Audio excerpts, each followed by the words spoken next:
آپ دیجئے زکات، کیونکہ جو اپنے رشتہ داروں کو زکات دیتا ہے، صدقہ کرتا ہے، اس کو ڈبل ثواب ملتا ہے، ایک صدقہ دینے کا، ایک صلہ رحمی کرنے کا۔ اور پھر آپ کے غریب رشتہ داروں سے بعد زکات بچ جائے تو پھر میری گزارش ہے کہ دعوت اسلام کتنے بڑے پیمانے پر دنیا میں کام کر رہی ہے، تو اپنی زکات کا اپنا حصہ جو ہے اس میں ضرور عطا فرمائیں۔ اللہ کریم ہم سب کا جمع ہونا اپنی بارگاہ میں قبول فرمائے، آمین بجاہ النبی الامین صلی اللہ تعالی علیہ وسلم۔ سورہ فاتحہ 100 مرتبہ پڑھ کر جو دعا مانگی جائے وہ قبول ہوتی ہے۔ سورہ بقرہ کی تلاوت سے شیطان گھر سے بھاگ جاتا ہے۔ آیت الکرسی پڑھنے سے محتاجی دور ہوتی ہے۔ سورہ کہف کو ہمیشہ پڑھنے والا دجال کے فتنوں سے محفوظ رہے گا۔ والدین کی قبر پر ہر جمعہ سورہ یاسین کی تلاوت کرنے سے اس کی حروف کی تعداد کے برابر ان کے گناہ بخش دیے جاتے ہیں۔ سورہ الدخان پڑھنے سے مشکل دور ہوتی ہے۔ جو قریب المرگ ہو اس پر سورہ جاسیہ کا دم کرنے سے خاتمہ بالخیر ہوتا ہے۔ سورہ حجرات کا پڑھنا اور دم کر کے پینا گھر میں خیر و برکت کے لیے مفید ہے۔ سورہ قاف پڑھنے سے جو باغ ہوتے ہیں ان کے پھلوں میں کثرت ہوتی ہے، سبحان اللہ۔ سورہ رحمان 11 بار پڑھنے سے تمام مقاصد پورے ہوتے ہیں۔ سورہ واقعہ جو شخص روزانہ پڑھے گا اسے کبھی فاقہ نہ ہوگا۔ سورہ ملک کو ہر رات پڑھنے والا عذاب قبر سے محفوظ رہے گا۔ سورہ مزمل کو 11 بار پڑھنے سے ہر مشکل آسان ہو جاتی ہے۔ سورہ مدثر کو پڑھ کر حفظ قرآن کی دعا مانگنے سے قرآن کریم کا یاد کرنا آسان ہو جاتا ہے۔ جو بچے حفظ کر رہے ہیں ان کے لیے زبردست وظیفہ ہے۔ سورہ النازعات پڑھنے سے جان کنی کی تکلیف نہیں ہوگی۔ سورہ دحا پڑھنے سے بھاگا ہوا آدمی واپس آ جائے گا۔ سورہ علم نشرح کو جس مال پر پڑھ دیا جائے اس میں خوب برکت ہوتی ہے۔ سورہ تین والزیتون جو ہے 3 مرتبہ پڑھنے سے اخلاق و کردار بہتر ہوتے ہیں۔ سورہ علق میں جوڑوں کے درد کا علاج ہے۔ سورہ قدر جو صبح و شام پڑھے اللہ عز و جل اس کی عزت بڑھا دے گا۔ سورہ بینہ برس اور یرکان کا علاج ہے۔ جس آدمی یا جانور کو نظر لگی ہو اس پر سورہ عادیات کا دم مفید ہے۔ سورہ قارعہ پڑھنے سے بلاؤں سے حفاظت رہتی ہے۔ سورہ تکاثر کو 300 بار پڑھنے سے جلد قرض ادا ہو جاتا ہے۔ کئی لوگ کہتے ہیں جناب قرض بہت ہے، چلے قرآن کا وظیفہ لے لیں، الہاکم التکاثر، یہ جو سورت ہے 300 بار پڑھنے سے بہت جلد قرض اتر جاتا ہے۔ سورہ عصر پڑھنے سے غم دور ہو جاتا ہے۔ سورہ ہمزہ اور سورہ فیل دشمن کے شر سے حفاظت کے لیے، اور سورہ قریش جان کی حفاظت کے لیے بڑی مجرب ہے، بڑا کمال کا وظیفہ ہے۔ سورہ ماعون بڑی مشکل کے وقت میں پڑھنا بہت مفید ہے۔ سورہ کوثر کی تلاوت سے بے اولاد صاحب اولاد ہو جاتا ہے۔ کئی بے اولاد بھی وظائف مانگ رہے ہوتے ہیں۔ سورہ کافرون 1/4 قرآن کے برابر ہے۔ سورہ زلزال نصف قرآن کے برابر ہے۔ سورہ اخلاص 1/3 قرآن کے برابر ہے۔ اور سورہ فلق اور سورہ ناس سے جن اور شیطان اور حاسدوں کے شر سے حفاظت رہتی ہے۔ پھر کیوں نہ ہم قرآن سے دوستی کر لیں، کیوں نہ قرآن کو اپنا ورد بنا لیں۔ استغفار جہاں گناہوں کی معافی ہے نا، وہاں یہ بہت سارے مسائل کے حل کی کنجی بھی ہے۔ آپ اگر پرابلم میں ہیں، روزی کے مسائل ہیں، اولاد نہیں ہو رہی ہے یا کوئی بھی پرابلم ہے، ایک واقعہ سنیے۔ امام حسن بصری رحمۃ اللہ تعالی بہت بڑے بزرگ ہیں۔ ایک شخص آیا آ کر کہتا حضور قحط کی پوزیشن آ گئی ہے، بارش نہیں ہو رہی، دعا فرمائیں کہ وظیفہ عطا فرمائیں۔ آپ نے فرمایا استغفار کرو، وہ چلا گیا۔ اچھا ایک بزرگ بیٹھے تھے ان کے پاس، حضرت ربیع بن صبیح رحمۃ اللہ، وہ دیکھ رہے تھے۔ دوسرا بندہ آیا کہتا حضور تنگ دستی ہے، کاروبار میں ڈاؤن ہے، رزق میں تنگی ہے۔ آپ نے فرمایا استغفار کرو۔ پھر تیسرا شخص آیا کہتا حضور اولاد نہیں ہو رہی ہے، حصول اولاد کے لیے وظیفہ لینا ہے، فرمایا استغفار کرو۔ چوتھا بندہ آیا، وہ کہتا کہ حضور میرے باغ میں فصلوں میں پیداوار کی کمی ہے، فرمایا استغفار کرو۔ حضرت ربیع بن صبیح کہتے ہیں حضور پہلا بندہ الگ پرابلم لے کر آیا، دوسرا الگ، تیسرا الگ، چوتھا الگ، چاروں کو ایک ہی وظیفہ استغفار استغفار۔ ہائے ہائے بڑوں کی بڑی باتیں ہیں۔ قرآن میں بھی پڑھتا ہوں، قرآن آپ بھی پڑھتے ہیں، مگر دیکھو اللہ والے کیسے پڑھتے ہیں۔ کیا خوبصورت جواب دیا آپ نے۔ آپ فرماتے ہیں سورہ نوح 12:29 آیت نمبر 10 سے 12 کی آپ نے تلاوت فرمائی۔ اب ذرا قرآن سنیے گا۔ بسم اللہ الرحمن الرحیم استغفروا ربکم انہ کان غفارا یرسل السماء علیکم مدرارا ویمددکم باموال وبنین ویجعل لکم جنات ویجعل لکم انہارا۔ سبحان اللہ، ذرا سنیے گا، اپنے رب سے معافی مانگو۔ استغفروا ربکم انہ کان غفارا، بے شک وہ بڑا معاف کرنے والا ہے۔ اب دے گا عطا، کیا فرمائے گا؟ یرسل السماء علیکم مدرارا، وہ تم پر موسلا دھار بارش بھیجے گا۔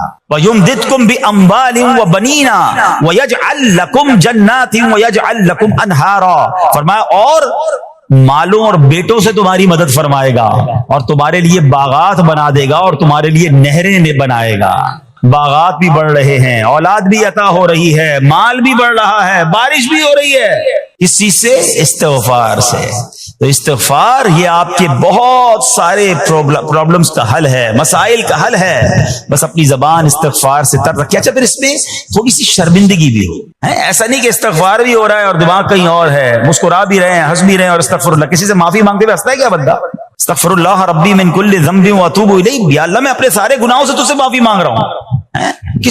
بہت سارے استغفار کے سیکھ ہیں، استغفر اللہ العظیم من کل ذنب عظیم، اے اللہ میں تجھ سے استغفار کرتا ہوں، وہ رب جو بہت عظیم ہے، اپنے سارے بڑے گناہوں سے میں استغفار کرتا ہوں۔ الگ الگ سیغوں سے اللہ کی بارگاہ میں استغفار کریں، ہو سکے تو کبھی گناہ یاد آئیں تو آنسو بھی بہ رہے ہوں، مگر یہ استغفار اللہ کو بڑا پسند ہے۔